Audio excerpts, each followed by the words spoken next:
Hello investors, welcome to the channel. आज हम बात करने वाले थे कि कौन सा म्यूचुअल फंड सबसे अच्छा आपको रिटर्न दे सकता है। एंड जो कि ईएलएस म्यूचुअल फंड है, जो कि बेसिकली एक tax saving mutual fund scheme है। एंड आई बिलीव कि सिर्फ टैक्स सेविंग ही उनकी एकमात्र खूबी नहीं है। आपके अंदर एक पेशेंस बनाना भी एक खूबी बन जाती है कि 3 इयर्स तक आपका अमाउंट जो है वो वहां पे लॉक रहता है। लॉकिंग पीरियड उसका 3 ईयर का होता है। आप एक बार इन्वेस्ट करने के बाद 3 साल तक अपना अमाउंट विड्रॉ नहीं कर सकते हैं। तो बात बस ये थी कि कैसे कोई इन्वेस्टर्स अपने उस पेशेंस को इंक्रीज करे। वो तभी कर सकता है जब उसका पैसा एक बार अटक जाएगा और 3 ईयर तक वो निकाल नहीं पाएगा। एंड ऑब्वियसली इंडियन मार्केट में काफी पोटेंशियल है। काफी ज्यादा चांसेस है कि 3 इयर्स के बाद उसको कुछ अच्छे रिटर्न देखने को मिलेंगे। पेशेंस इसी तरीके से बिल्ड होगा आगे के टाइम में। तो चलिए अब आते हैं शीट के ऊपर। मैंने एक शीट प्रिपेयर की है जिसमें कि मैंने ईएलएसएस म्यूचुअल फंड्स को लिस्ट किया है। अभी आप देख सकते हैं इस लिस्ट को। यस। तो ये वो वेबसाइट का लिंक है। मैं इस पूरी शीट को डाल दूंगा अब इसमें डिस्क्रिप्शन में। आप डाउनलोड कर सकते हैं, आप खुद से रिसर्च कर सकते हैं। मैंने एक छोटी सी रिसर्च की है एमएस एक्सेल का यूज करके। यहाँ पे मैंने ये जो हमारी एसोसिएशन ऑफ म्यूचुअल फंड की वेबसाइट है, यहाँ से ये सारा डेटा डाउनलोड किया है। यहाँ पे सारे ईएलएसएस स्कीम्स है, जो भी ओपन एंडेड ईएलएसएस स्कीम्स है। तो ये कुछ 37 स्कीम्स है जो कि इंडियन मार्केट्स में भी है, ओपन एंडेड जो है। उनके बेंचमार्क्स यहाँ पे लिखे हुए हैं। बेंचमार्क का मतलब होता है, फॉर एग्जांपल कि आप अंदाजा लगाते हैं कि किसी पर्टिकुलर चीज से बाकी चीजें कितनी अच्छी है। ओके, तो वो एक बेंचमार्क बन जाता है। तो ऐसे ही ये बेंचमार्क है जो कि इंडेक्स है, जो कि बीएससी और एनएससी ने बनाए हुए हैं। वो इनके बेंचमार्क फंड्स बन जाते हैं। एंड यहाँ पे एनएवी लिख रखी है कि रेगुलर फंड्स की एंड डायरेक्ट फंड्स की। रेगुलर फंड्स होते हैं जो कि आपको जैसे म्यूचुअल फंड आपको कोई सेल करता है, डिस्ट्रीब्यूटर सेल करता है, वो रेगुलर फंड सेल करता है। क्योंकि रेगुलर फंड और डायरेक्ट फंड में डिफरेंस होता है। जो डिस्ट्रीब्यूटर आपको रेगुलर फंड सेल करता है, उसका जो इनकम होती है वो एक मार्जिन बीच का उसको मिलता है, जो कि डायरेक्ट फंड से वो आपको रेगुलर फंड में देता है। तो अगर आप डायरेक्ट फंड लेते हैं तो वो एडिशनल मार्जिन का जो परसेंटेज होता है वो आपका प्रॉफिट बन जाता है। तो मैंने ये कैलकुलेट किया है डायरेक्ट फंड के हिसाब से। मैं अज्यूम कर रहा हूँ कि आप डायरेक्टली उनकी वेबसाइट पर जाके वो चीज परचेज करने वाले हैं, तो उस हिसाब से बाकी की आगे कैलकुलेशंस की गई है। ये एनएवी है डायरेक्ट फंड की। एनएवी मतलब नेट नेट एसेट वैल्यू, उस टाइम पे पर यूनिट की एक एसेट वैल्यू क्या है।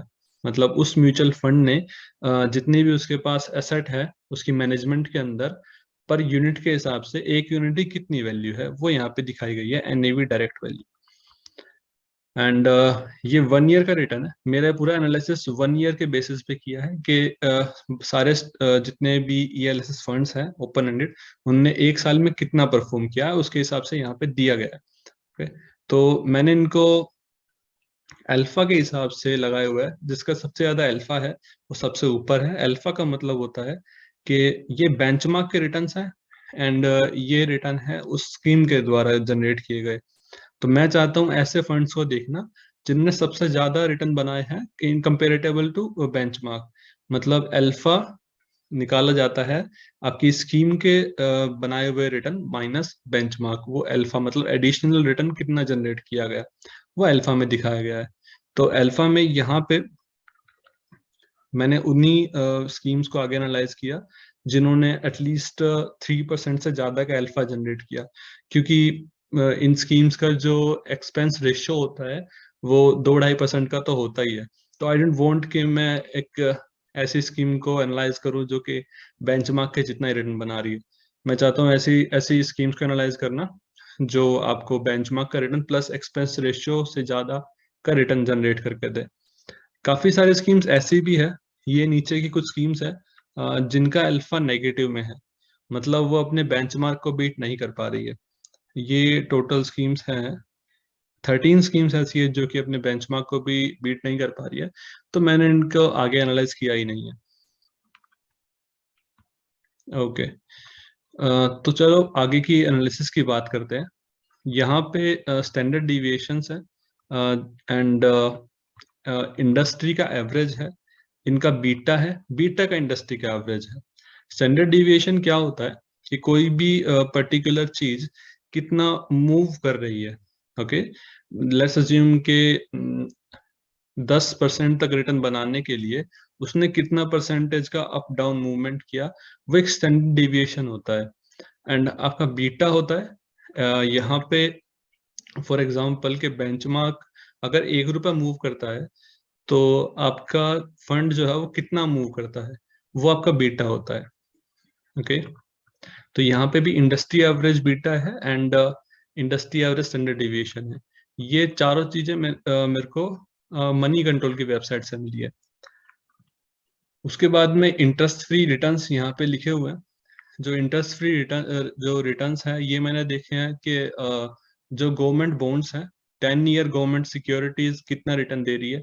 अभी लास्ट जनवरी में जो रेट आया था वो 6.61% का, तो मैंने उसी को यहाँ पे ले लिया है कि 6.61% जो है वो हमारा रिस्क फ्री रिटर्न है, क्योंकि गवर्नमेंट फेल हो जाएगी ऐसा चांसेस तो बहुत ही कम है, तो हम उसको रिस्क फ्री रिटर्न में कैलकुलेट करते हैं। उसी के हिसाब से मैंने यहाँ पे sharper ratio and trainer ratio निकाला है। शार्पर रेशियो में क्या किया जाता है कि आपकी फंड ने जितना रिटर्न बनाया माइनस किया जाता है आपका जो रिस्क फ्री रेशियो है। मतलब आपने कितना रिटर्न ऐसा बनाया जो कि रिस्क फ्री रेशियो के मतलब रिस्क फ्री रिटर्न के एक्स्ट्रा आपने कितना रिटर्न बनाया, एंड उसको डिवाइड किया जाता है स्टैंडर्ड डेविएशन से। मतलब आपने जितना रिटर्न बनाया रिस्क फ्री से एडिशनल, उसमें भी कितना मूवमेंट आपका हुआ था।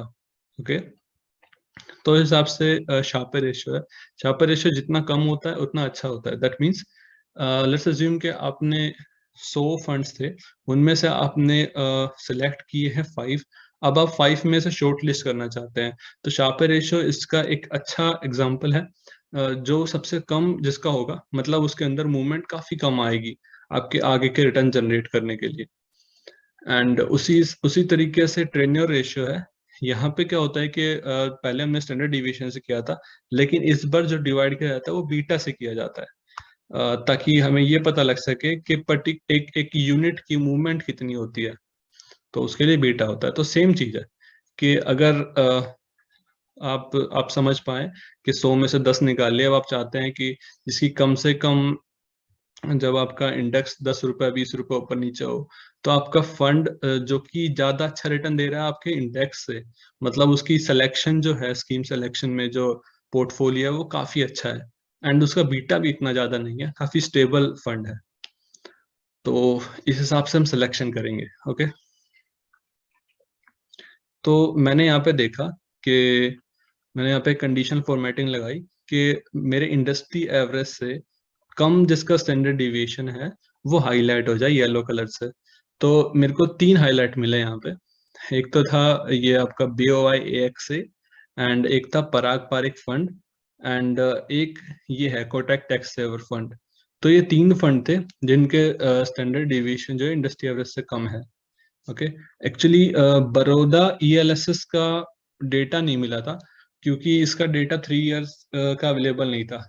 मनी कंट्रोल पे उसी का डेटा दिखाया जाता है जिसका डेटा 3 ईयर से ज्यादा के अवेलेबल हो। तो यहाँ पे मैंने क्या किया, इन सब के स्टैंडर्ड डिविएशन का एक एवरेज ले लिया था। तो अगर आपको किसी और वेबसाइट पे इसका स्टैंडर्ड डिविएशन या फिर बीटा मिल सके तो आप इसको भी एनालाइज कर सकते हैं इसके साथ में ही। मैं ये शीट वैसे भी डालने वाला हूँ। ओके, तो यस, मतलब इस पूरी एनालिसिस के हिसाब से ये पता लगता है कि इन सारे फंड्स में जो सबसे सेफ फंड है और ज्यादा अच्छा रिटर्न जनरेट कर रहे हैं एज पर दिस एनालिसिस। मैं ये नहीं बोल रहा हूँ कि आप इसी में इन्वेस्ट कीजिए, आप अपनी एनालिसिस कीजिए, आपके जो डिस्ट्रीब्यूटर्स हैं जो भी एनालिटिक्स करते हैं आप उनसे राय लीजिए, अपनी एनालिसिस खुद कीजिए। बट मेरी एनालिसिस के हिसाब से जो ELSS फंड्स जो अच्छा रिटर्न जनरेट करके दे रहे हैं वो एज ऑफ नाउ कम स्टैंडर्ड डेविएशन जिनका है एंड अल्फा भी ज्यादा है, वो एक तो BOI AXA tax advantage fund है एंड दूसरा पराग पारिक टैक्स सेवर फंड है। इन दोनों का स्टैंडर्ड डेविएशन इंडस्ट्री से कम है, इन दोनों का बीटा भी इंडस्ट्री एवरेज से कम है। ओके, एंड फिर उसके बाद करें शार्पे एंड ट्रेनियर रेशियो की, तो ऑब्वियसली पराग पारिक का BOI से कम है। ओके, बट अल्फा भी काफी ज्यादा है। अगर बात करें BOI की तो 5% का एडिशनल अल्फा है। तो आप इन दोनों तीनों में से आप कंपैरिजन करके अपने लिए एक अच्छा ELSS फंड चूज कर सकते हैं. That's all for the video. Thank you for joining in and do share this video. कुछ अच्छा लगा तो प्लीज कमेंट बॉक्स में लिखिए, कुछ कमी लगी तो भी लिखिए, ताकि मैं भी आगे सीख सकूं और ग्रो कर सकूं. And that's it. Bye bye. Have a very nice day.